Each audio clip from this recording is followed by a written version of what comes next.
Brought to you by V-Guard, co-powered by Sensodyne and Vimal. పలుకులలో Kesari. Associate sponsor Ultratech Cement. ఎన్నికల హింసపై తాడిపత్రిలో SIT దర్యాప్తు ముగిసింది. రాళ్ల దాడిలో పాల్గొన్న నేతలు ఎవరనే దాని మీద ఇప్పుడు ఫోకస్ ఏర్పడింది. నిందితులందరినీ అరెస్ట్ చేశారా లేదా, అరెస్ట్ భయంతో అజ్ఞాతంలోకి వెళ్ళిందెవరు, ఆ రోజు డ్యూటీలో ఉన్న పోలీసులను ప్రశ్నించింది సిట్.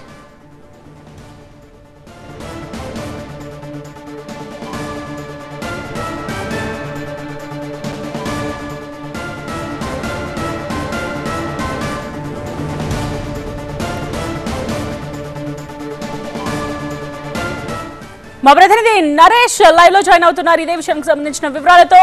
నరేష్, తాడిపత్రిలో సిట్ దర్యాప్తు అయితే ముగిసిందని చెప్తున్నారు. అజ్ఞాతంలోకి వెళ్ళిందెవరు అన్నది వివరాలు తెలుస్తున్నాయా?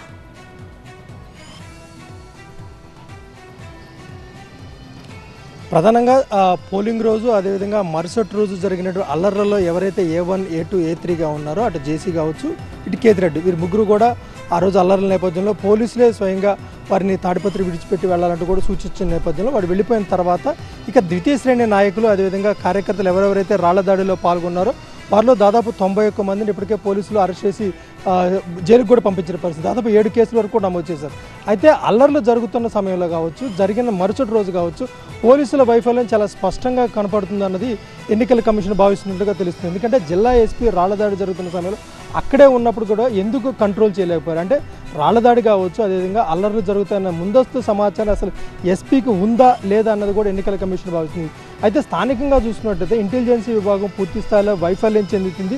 ఎందుకంటే అల్లర్లు రాళ్లదాడికి సంబంధించిన సమాచారం ముందుగా ఎస్పీకి ఎందుకు చెప్పలేదు అన్నది కూడా ఒక క్వశ్చన్ మార్క్గా ఉన్న పరిస్థితి కనిపిస్తుంది. అయితే రాళ్లదాడి జరిగిన తర్వాత అంటే పోలింగ్ రోజు మరుసటి రోజు కూడా ఎందుకు కంట్రోల్ చేయలేకపోయారు అంటే పూర్తిగా జిల్లా ఎస్పీ వైఫల్యంగానే ఎన్నికల కమిషన్ భావిస్తున్నట్లుగా తెలుస్తోంది. అయితే స్థానికంగా ఉన్నటువంటి తాడిపత్రి డిఎస్పీ గంగయ్య అదేవిధంగా సిఐ మురళీకృష్ణ ఇద్దరూ కూడా సమాచారం ఉన్నా, ఎందుకంటే ఎన్నికల రోజే పెద్ద ఎత్తున వందల సంఖ్యలో కార్యకర్తలు రోడ్ల మీదకి వచ్చినా వాళ్ళని కట్టడి చేయలేకపోయారన్న భావన కూడా ఎన్నికల కమిషన్ అనుకున్నట్లుగా తెలుస్తుంది. ప్రధానంగా ముఖ్య నేతలు ఎవరెవరైతే ఉన్నారో ఎఫ్ఐఆర్లో A1, A2, A3గా ఉన్నారు, వీరందరూ ఇప్పటికైతే ప్రస్తుతానికి పోలీసులకు అందుబాటులో లేరు. ఎక్కడ ఉన్నారనేది కూడా పోలీసులకి సమాచారం కూడా లేదు. మిగిలిన ఉన్నటువంటి నాయకులు కొంతమందిని అదేవిధంగా కార్యకర్తలు అరెస్ట్ చేసినప్పటికీ ఇంకా చాలామంది వీడియో ఫుటేజ్ ఆధారంగా పోలీసులు ఇంట్రాగేషన్ చేస్తున్నారు. కాబట్టి వారందరినీ కూడా కొంతమందిని గుర్తించిన నేపథ్యంలో వారి ఇళ్ల వద్దకు వెళ్ళి వారి కోసం వెళ్ళినప్పుడు కూడా వారెవరు కూడా అందుబాటులో లేరు. అంటే ఆ రాళ్లదాడిలో పాల్గొన్నట్టు కొన్ని వందల మంది ఇప్పటికే తాడిపత్రి విడిచిపెట్టి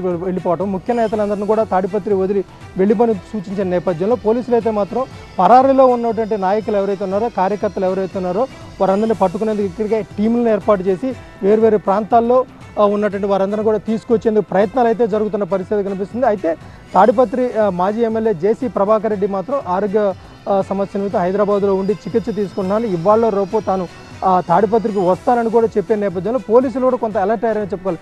ఇవాళ ఉదయం కూడా తాడిపత్రికి వచ్చిన మార్గాలన్నింటిలో ఉన్నటువంటి వాహనాలన్నింటినీ కూడా చెక్ చేశారు. ఎందుకంటే జేసీ ప్రభాకర్ రెడ్డి వస్తారని ఒక సమాచారంతో పోలీసులు ముందస్తుగానే వాహనాలు తనిఖీలు చేయడం కూడా జరిగింది. ఏదైనప్పుడు కూడా సిట్ కాసేపటి క్రితమే దర్యాప్తు కూడా కంప్లీట్ చేయడం జరిగింది. పూర్తి స్థాయికి సంబంధించిన ఒక ప్రాథమిక నివేదికను ఇప్పటికే సిట్ చీఫ్ కూడా అందించిన నేపథ్యంలో సిట్ ఎవరెవరిని ప్రశ్నించింది, ప్రధానంగా తాడిపత్రి డిఎస్పీ గంగయ్య, స్థానికంగా సిఐ మురళీకృష్ణ ఉన్నటువంటి పరిస్థితుల్లో ఏ విధంగా ఉన్నాయి, ఆ రోజు ఎందుకు కట్టడి చేయలేకపోయారనేది కూడా తాడిపత్రి పోలీసులను అయితే మాత్రం పోలీసులు విచారణ కూడా జరిపారు. వారి నుంచి కూడా సమాచారం తీసుకొని నివేదిక ఇచ్చారు.